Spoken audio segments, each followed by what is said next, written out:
ఒక్కసారి కొమ్మూరి గోల్డ్ కి కాల్ చేయండి. తాకట్లో ఉన్న మీ బంగారాన్ని విడిపించి మార్కెట్ ప్రైస్ కి వాళ్ళు కొనుక్కుని మిగతా డబ్బులు మీకు ఇచ్చేస్తారు. హాయ్, వెల్కమ్ టు మనం టీవీ. మనం టీవీ ఉన్నది మన కోసం. తెలంగాణ శాసనసభలో బీఆర్ఎస్ ఎమ్మెల్యే పాడి కౌశిక్ రెడ్డి వ్యవహార శైలి ఇప్పుడు రాజకీయంగా పెను దుమారం రేపుతుంది. సభలో నిబంధనలను ఉల్లంఘిస్తూ సీనియర్ సభ్యులను అవమానించేలా ప్రవర్తించారనే ఆరోపణలతో ప్రభుత్వం ఆయనపై కఠిన చర్యలు సిద్ధమైంది.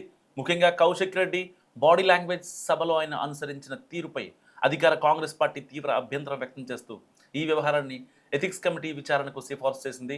అసెంబ్లీలో మైనింగ్ అక్రమాలపై చర్చ జరుగుతున్న సమయంలో కౌశిక్ రెడ్డి ప్రవర్తన అత్యుత్సాహంగా ఉందని ప్రభుత్వం గుర్తించింది.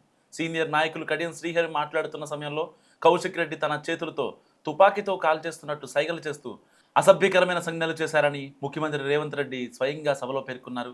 ప్రతి చిన్న విషయానికి పోడియం దగ్గరికి రావడం, సభలో గందరగోళం క్రియేట్ చేయడం ద్వారా సభా సాంప్రదాయాలను కలరాస్తున్నారని అతని దూకుడుకు చెక్ పెట్టాల్సిన సమయం వచ్చిందని ప్రభుత్వం భావించింది. కౌశిక్ రెడ్డి తీరుపై కాంగ్రెస్, దళిత, గిరిజన ఎమ్మెల్యేలు తీవ్రంగా మండిపడ్డారు. కడియం శ్రీహరి వంటి 40 ఏళ్ల అనుభవం ఉన్న సీనియర్ నేతను చంపుతామన్నట్లుగా సైగలు చేయడం గూండాగిరి అని మంత్రి అడ్లూరు లక్ష్మణ్, ఎమ్మెల్యే వేముల వీరేశంతో ధ్వజమెత్తారు.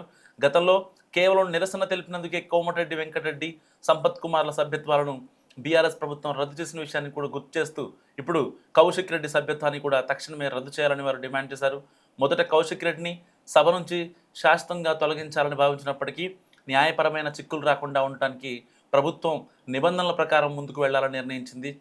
కౌశిక్ రెడ్డి ప్రవర్తనపై సమగ్ర విచారణ జరిపి నివేదిక ఇవ్వాలని స్పీకర్ ఎథిక్స్ కమిటీని కోరారు. కౌశిక్ రెడ్డికి సంబంధించిన వీడియోలను ప్రభుత్వం ఇప్పటికే పరిశీలించింది.